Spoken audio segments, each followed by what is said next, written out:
Hello friends, अगर आप हमारे चैनल पर पहली बार आए हैं या अभी तक आपने हमारे चैनल को सब्सक्राइब नहीं किया है तो प्लीज़ हमारे चैनल को सब्सक्राइब कर लीजिए। सूरा 40 अल मोमिन पवित्र कुरान को माथे से लगाते हुए उस्ताद अखलाक ने कहा, शुरू नामे अल्लाह से जो बड़ा ही मेहरबान और निहायत ही रहम करने वाला है।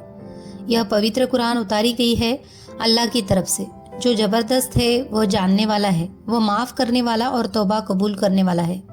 वह सख्त सज़ा देने वाला बड़ी कुदरत वाला है। उसके सिवा कोई माबूद नहीं।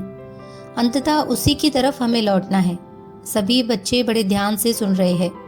अखलाक बड़े ही खूबसूरत ढंग से पवित्र कुरान की तालीम अनाथ बच्चों को दे रहे हैं। कुछ बच्चे जिन्होंने पिछला सबक याद नहीं किया था, कक्ष से बाहर खड़े होकर अगला सबक सुन रहे हैं। अखलाक साहब, जरा घड़ी की जानिब देखिए।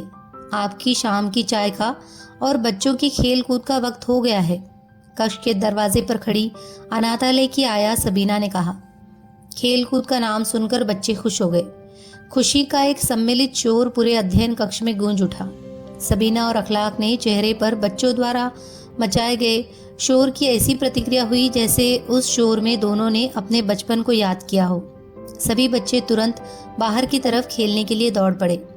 अमेरिकी बमबारी में अनाथ हुए एक मुस्लिम राष्ट्र के बच्चे शहर के लगभग वीरान से पड़े यतीम खाने को अपने खेल कूद और शोर शराबे से आबाद कर रहे हैं। पहले मात्र 12 बच्चे थे, अब हाल ही में यतीम हुए बच्चों को मिलकर 54 बच्चे यतीम खाने को रोशन कर रहे हैं। 6-7 बरस की नन्ही फातिमा भी उन बदकिस्मत बच्चों में से एक है जो अभी हाल ही में अनाथ हुए हैं।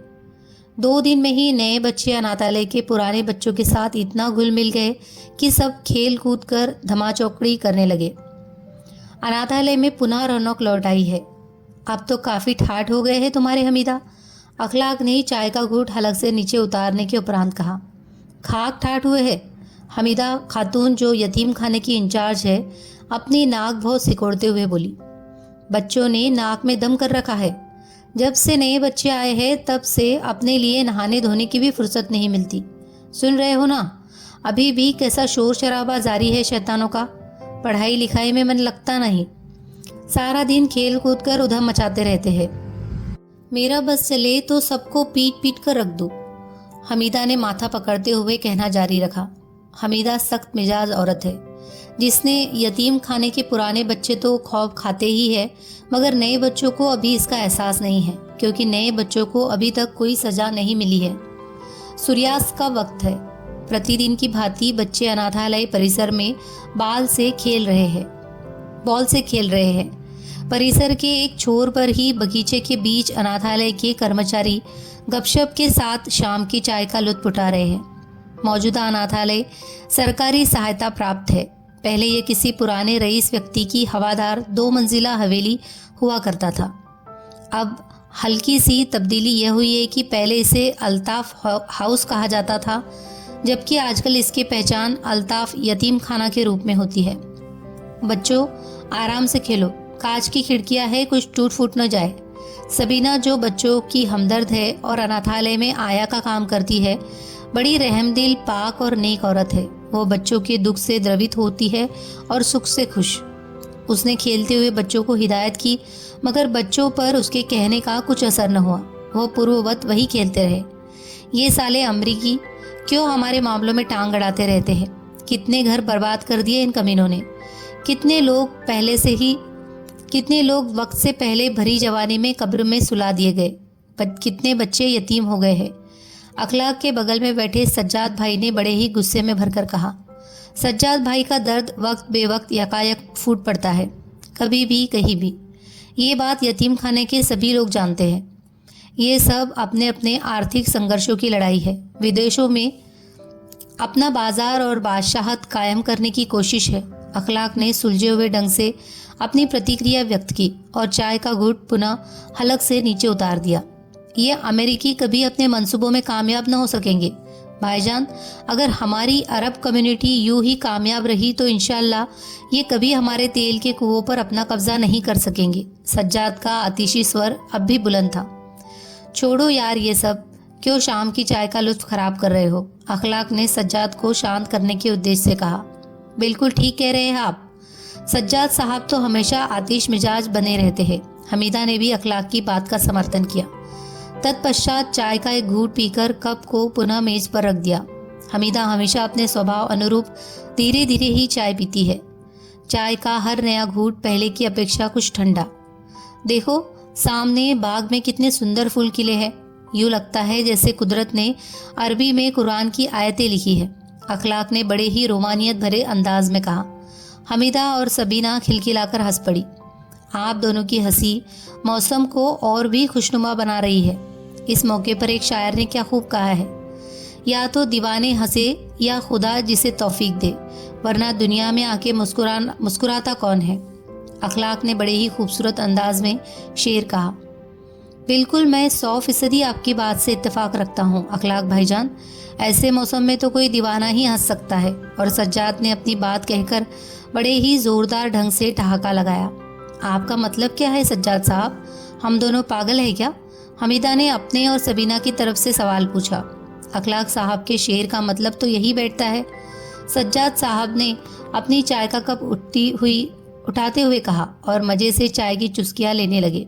हमीदा जल भुन गई।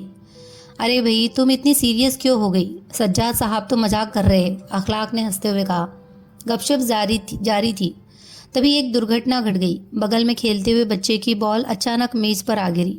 बॉल का टप्पा किनारे लेते हुए हमीदा के चाय के कप से टकराया और कप धड़ाम से ज़मीन पर गिरकर टूट गया। चाय के छींटे हमीदा के कपड़ों को खराब कर गए। अब हमीदा का चेहरा गुस्से से तमतमा उठा। सारे बच्चे डर के मारे सहमे से खड़े हो गए। किसने फेंकी थी बॉल? हमीदा गुस्से से चिल्लाई। फातिमा ने कांपते हुए लड़खड़ाते हुए बोला। ऐ लड़की, इधर आ। ज़्यादा चर्बी चढ़ गई है तुझे? यतीम खाने में आए हुए जुम्मा 2 दिन भी नहीं हुए और ऐसी गुस्ताखी। हमीदा ने लड़की को पास बुलाया। जाने भी दो ना, बच्ची है, गलती हो गई। सबीना ने फातिमा का बचाव करने को कहा। सबीना, तू आया है, इंचार्ज बनने की कोशिश मत कर। अगर मैं आज इस बच्ची को कठोर सजा नहीं दूंगी तो ये सारे नए बच्चे मेरे सर पर चढ़ जाएंगे। हमीदा ने एक जोरदार थप्पड़ नन्ही सी जान फातिमा के गाल पर जड़ा। बेचारी छिटक कर 2 हाथ दूर जमीन पर जा गिरी। सबीना, इसे ले जा और अंधेरी कोठरी में डाल दे, और खबरदार जो इसे खाना दिया तो। अखलाक और सज्जाद हमीदा के गुस्से को जानते थे, इसीलिए खामोश खड़े रहे। हमीदा अक्सर बच्चों को कठोर यातनाएं देती थी। पुराने बच्चे अकेले में उसे लेडी सद्दाम हुसैन कहकर पुकारते थे। अली ने वही अपनी पैंट में पेशाब कर दिया, क्योंकि उसे वह दिन याद आ गया जब सजा के तौर पर उसे जेठ की कठोर धूप में दिन भर खड़ा था। चक्कर खाकर बेहोश होने के बाद उसे होश में आने पर और नॉर्मल होने में पूरा 1 दिन लगा था। अली के बगल में खड़े रहमत की आंखों में घंटे भर मुर्गा बनाए रखने का दृश्य ताजा हो गया। 3-4 दिनों तक उसकी जांघों की मांसपेशियों में खिंचाव रहा था, जिनमें होने वाली असहनीय पीड़ा को वह अब भी नहीं भूला था। दुबले पतले आलम को यतीम खाने के 10 चक्कर लगाना याद आ गया। बाकी बच्चों को भी समय समय पर हमीदा द्वारा बरसाए गए डंडे, थप्पड़, घूंसे आने लगे। इराकी राष्ट्रपति सद्दाम हुसैन की यातनाओं के किस्से बच्चों ने सुने हुए थे। कैसे अपने विरोधियों को सद्दाम ने बर्बर यातनाएं देकर बेरहमी से मौत के घाट उतारता था। कईयों को भूखे शेरों के आगे फेंक देना, चाकुओं से जख्मी तड़पते व्यक्ति को नमक लगाकर तड़पाना, अपनी बंदूक और तलवार से एक बार में शत्रुओं का काम खत्म कर देना उसके लिए आम बात थी। बच्चे रात को सोते वक्त हमीदा की तुलना सद्दाम हुसैन से करने लगे थे। गुपचुप रूप से वह उसे लेडी सद्दाम हुसैन कहने से नहीं चुकते थे। फातिमा, आज लेडी सद्दाम के हाथों मरी जाएगी, बोल लगी शर्त। बहुत ही धीमे स्वर में अली बुदबुदाया। अबे साले, मरवाएगा क्या? साली के कान बहुत तेज है, सुन लेगी तो तेरा भी जनाजा साथ ही उठाना पड़ेगा। रहमत मियाँ ने अली को अपने तरीके से टोका। साले, जब फातिमा को थप्पड़ पड़ा तो मेरा पेशाब तो पैंट में ही निकल गया था। अली ने अपनी कमीज पैंट से बाहर निकाल ली थी ताकि किसी को गीली पैंट दिखाई न दे। साले, तू जन्मजात फट्टू है, रहमत धीमे से हंसते हुए बोला। तू कौन सा शेर दिल है? तुझे भी तो घंटा भर मुर्गा बनाया था, बस हलाल होना बाकी था उस दिन। अली ने व्यंग से कसा। ये पीछे क्या खुसुर पुसुर लगा रखी है? अचानक हमीदा फातिमा से ध्यान हटाकर और बच्चों की तरफ देखकर बोली। कुछ नहीं मैडम जी, रहमत ने बड़ी मुश्किल से अपना थूक हलक से नीचे गटकते हुए कहा, तुम सब बच्चे खड़े खड़े क्या देख रहे हो? जाओ पाक कुरान का अगला सबक याद करो। जिसे सबक याद नहीं हुआ उसे खाना भी नहीं मिलेगा, समझे? शेरनी ने अगला नादरी फरमान सुना दिया। शुक्र है फातिमा को एक थप्पड़ लगाकर सिर्फ अंधेरी कोठरी में एक रात भूखे रहने की सजा मिली है। वहाँ उपस्थित लोगों ने मन ही मन राहत की सांस ली। आदेशानुसार सबीना फातिमा को जल्द से जल्द घटनास्थल से दूर ले गई। कहीं हमीदा का इरादा बदल न जाए और वह कोई दूसरी कठोर सजा बेचारी फातिमा को न दे दे। बाकी बच्चे भी अध्ययन कक्ष की तरफ बिना एक भी क्षण गवाए बढ़ गए। अंधेरे कमरे में मात्र एक 0 वॉट का बल्ब अपना धुंधला प्रकाश फैलाए कोठरी में व्याप्त अंधकार से संघर्ष करता जान पड़ रहा था। एकांत में फातिमा को अजीब सा डर सताने लगा। वह अपने हाथ पैरों को एक कोने में सिकोड़ कर बैठ गई। अपने माँ बाप की स्मृति उसके जहन में ताज़ा थी। उसे जब कभी डर लगता था तो अपनी माँ को कसकर पकड़ लेती थी या उनकी गोद में जाकर चिपक कर सो जाती थी। उसकी माँ उसके सर को सहलाती थी और उसे अल्लाह का नाम लेने को कहती, जिससे उसका डर भाग जाया करता था। कहाँ चली गई तुम माँ? लौट आओ मेरी प्यारी माँ, कहकर फातिमा की आंखों में अश्कों की 2 बूंदें तैर गई। अल्लाह अल्लाह। कोने में हाथ पैरों को सिकोड़कर बैठी फातिमा इस तरह अपने भीतर के डर पर विजय पाने का प्रयास करने लगी। न जाने कितने देर वह यूं ही बैठी अल्लाह अल्लाह दोहराती रही। यकायक उसे एहसास हुआ फ्रॉक की जेब में कुछ पड़ा है। हाथ डाला तो उसके हाथ में एक चौक का टुकड़ा था। उसे दिन की घटनाएं याद आ गई। शाबाश फातिमा, तुमने बहुत अच्छे से अपना सबक याद किया।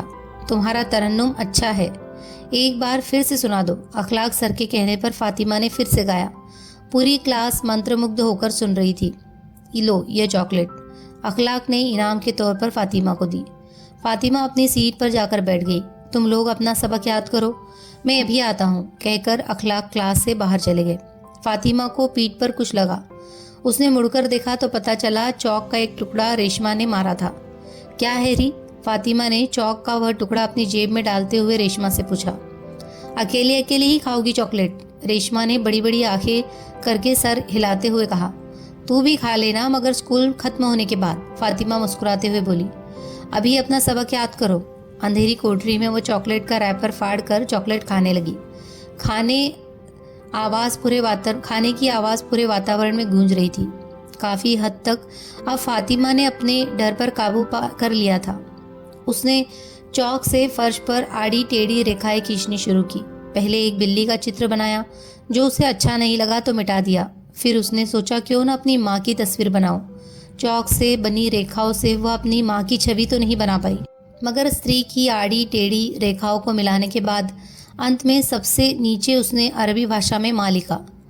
इससे उसने अपनी माँ के होने के एहसास को चित्र में महसूस किया। चित्र इतना बड़ा था कि गोद वाले हिस्से में सिमट गई। नन्ही बच्ची के लिए यही एहसास काफ़ी था कि वह अपनी स्वर्गवासी माँ की गोद में सोई है। उसकी नन्ही स्मृतियों में अतीत के कई खुशनुमा पल तैरने लगे। तितलियों के पीछे दौड़ती नन्ही फातिमा, माँ की गोद में खेलती नन्ही फातिमा, पिता के कंधे पर झूलती नन्ही फातिमा, टॉफ़ी चॉकलेट बिस्कुट के लिए जिद करती नन्ही फातिमा, कभी ढेरों टॉफ़ियों चॉकलेटों और बिस्कुटों के मध्य गुड्डे गुड्डियों से खेलती नन्ही फातिमा। तभी अचानक घर के बाहर एक धमाका। खिलौने छोड़कर खिड़की से बाहर झांकती चौंकती नन्ही फातिमा। बाहर चारों तरफ आग, अफरा तफरी, लोगों के चिल्लाने की आवाज़ें, यहाँ वहाँ मरे हुए लोग ही लोग, जख्मी और तड़पते हुए लोग ही लोग, सड़क पर यत्र तत्र बिखरा हुआ खून ही खून, मांस के लोथड़े ही लोथड़े। यह सब देखकर गुमसुम बेबस कड़ी नन्ही फातिमा। उस धमाके के बाद बाजार से कभी न लौटे अम्मी अब्बू की राह तकती नन्ही फातिमा, जिन्हें सोचकर याद कर कई दिनों तक बिलखती नन्ही फातिमा। बाकी अनाथ बच्चों के साथ साथ अपने अपने अम्मी अब्बू को तलाशती कई मासूम आंखों के बीच नन्ही फातिमा। रोज की तरह रसोइया महमूद भोजन कक्ष में सब बच्चों की प्लेटों में भोजन परोसने के बाद अपने कर्कश स्वर में बच्चों को भोजन के लिए पुकार रहा था। सब बच्चे आए भी, मगर एक ने भी भोजन ग्रहण नहीं किया। न जाने क्या बात थी। कुछ देर उपरांत हमीदा जब हाथ मुंह धोकर भोजन के लिए कक्ष में आई, तब भी बच्चों का यही रवैया था। खाने पर रोज गिद्ध की तरह टूट पड़ने वाले बच्चे आज खाने के सामने खड़े होकर भी उसे छू नहीं रहे थे। क्या हुआ बच्चों, खाना क्यों नहीं खा रहे आप सब? हमीदा ने तेज स्वर में पूछा। इंचार्ज साहिबा, बच्चों की मांग है, जब तक फातिमा न खाएगी एक भी बच्चा खाना नहीं खाएगा। रसोइया महमूद अपने कर्कश स्वर में बोला। अखलाक सर नहीं दिखाई दे रहे हैं? हमीदा ने भोजन की मेज पर अपने बगल में खड़ी सबीना से पूछा। मैंने कई बार कहा मगर उन्होंने हर बार ये कहकर टाल दिया कि उन्हें भूख नहीं है, सबीना ने दुखी स्वर में कहा। ठीक है, तुम सब खाओ या भूखे मरो, इससे मुझे कोई फर्क नहीं पड़ता। मुझे तो जोरों से भूख लगी है, मैं तो खूब जमकर खाऊंगी। हमीदा ने सामने रखी थाली से रोटी का एक कोर तोड़ते हुए कहा। हाँ इंचार्ज साहिबा, एकदम सही बात, इन सबको भूखा मरने दो, सबकी अक्ल ठिकाने आ जाएगी जब रात को पेट में चूहे दौड़ेंगे। रसोइये महमूद ने फिर अपने कर्कश स्वर में कहा और दांत फाड़े हंस दिया। भद्दी कर्कश हंसी। तुमने खाना परोस दिया? हमीदा ने महमूद से बड़ी सख्ती से पूछा। जी, अपनी हंसी पर विराम लगाते हुए कर्कश स्वर में महमूद ने जवाब दिया। तो फिर यहाँ क्या कर रहे हो? चुपचाप रसोई में जाओ, हमीदा ने महमूद से उसी सख्ती में कहा। वह गर्दन झुकाए रसोई में चला गया। हमीदा ने रोटी का कोर सब्जी में डुबोया मगर उसे वह मुंह तक न ले जा सकी। एक बात कहो, सबीना ने हमीदा से अपने मन की बात कहनी चाहिए। क्या? रोटी का कोर थाली में वापस रखते हुए हमीदा बोली। फातिमा को माफ कर दो, उस नन्ही सी जान को अंधेरे कोठरी में डालकर आपने अच्छा नहीं किया। शायद यही वजह है कि अखलाक सर ने भोजन नहीं किया। सबीना ने अपनी निजी राय रखी। आज ही सुबह अखलाक सर ने इनाम के तौर पर फातिमा को चॉकलेट दी थी। किस लिए? हमीदा के चेहरे पर वही सख्ती थी। फातिमा ने अपने तरन्नुम से सबका दिल छू लिया था। इतनी कम उम्र में इतने अच्छे ढंग से गाकर उसने अपना सबक सुनाया था कि इनाम स्वरूप में उसे सर ने चॉकलेट दी, और आज ही आपने सजा के तौर पर उस नन्ही जान को कालकोठरी में डाल दिया। शायद यही वजह है कि तमाम बच्चों की तरह अखलाक सर ने भी भोजन नहीं किया है। और सज्जाद? हमीदा ने पूछा। उन्होंने भी न खाने का फैसला किया है। वह अध्ययन कक्ष में जोर जोर से कुरान पढ़ रहे हैं, सबीना ने भरी मन से कहा। हमीदा जानती है जब सज्जाद का मन भारी पीड़ा और विषाद से भर जाता है तब वह तेज स्वर में पवित्र कुरान पढ़कर अपने दर्द को कम करते हैं। चलो अंधेरी कोठरी की तरफ फातिमा को ले आए, हमीदा ने नरम भाव से कहा। सबीना की खुशी का ठिकाना नहीं था। अंधेरी कोठरी की लाइट ऑन की तो फातिमा चौक से बनाई अपनी माँ की छवि के बीचों बीच बड़े आराम से चैन की नींद सो रही थी, मानो जन्नत में कोई नन्ही परी सोई हो। सबीना और फातिमा को ऐसा महसूस हुआ कि फातिमा वाकई में अपनी मरहूम माँ की गोद में सोई हुई है। हमीदा ने अपने मोबाइल फ़ोन पर वह खूबसूरत नज़ारा कैद कर लिया। वो देखो इंचार्ज साहिबा, बच्ची ने चित्र के नीचे माँ लिखा है, सबीना ने अति भावविभोर स्वर में कहा। उसकी आंखों में आंसू चल आए। जल्दी दरवाज़ा खोलो सबीना। हमीदा को अपनी कठोरता का पहली बार एहसास हुआ। उसका हृदय अपराध बोध की भावना से घिर गया। फातिमा के प्रति उसके हृदय में असीम संवेदना उभर आई। अल्लाह, मुझे माफ़ करना, हमीदा ने अपने गुनाह की माफ़ी मांगते हुए कहा। आज से मैं किसी भी बच्चे पर सख्ती नहीं करूँगी। हलचल होने से फातिमा की नींद टूट गई थी। वह उठ खड़ी हुई। सबीना और हमीदा फातिमा के सामने खड़े थे। आ जाओ मेरी बच्ची, रूंधे हुए गले से भर्राए स्वर में हमीदा ने कहा। उसकी ममतामयी दोनों बाहें फातिमा की तरफ फैल गई थी। माँ कहकर नन्ही फातिमा हमीदा से लिपट गई। बच्ची भी काफ़ी लंबे अरसे से माँ के प्यार की भूखी थी। हाँ मेरी बच्ची, आज से मैं ही तेरी माँ हूँ, तू हमेशा मेरे ही साथ रहेगी। बरसों से सोई हुई ममता जगी तो हमीदा के भीतर की लेडी सद्दाम हुसैन अपने आप मर गई। बगल में खड़ी सबीना यह दृश्य देखकर भाव विभोर थी। वह बस रुमाल से अपने आंसुओं को पोंछने में व्यस्त थी। आप सुन रहे थे महावीर उत्तरांचली की कहानी माँ।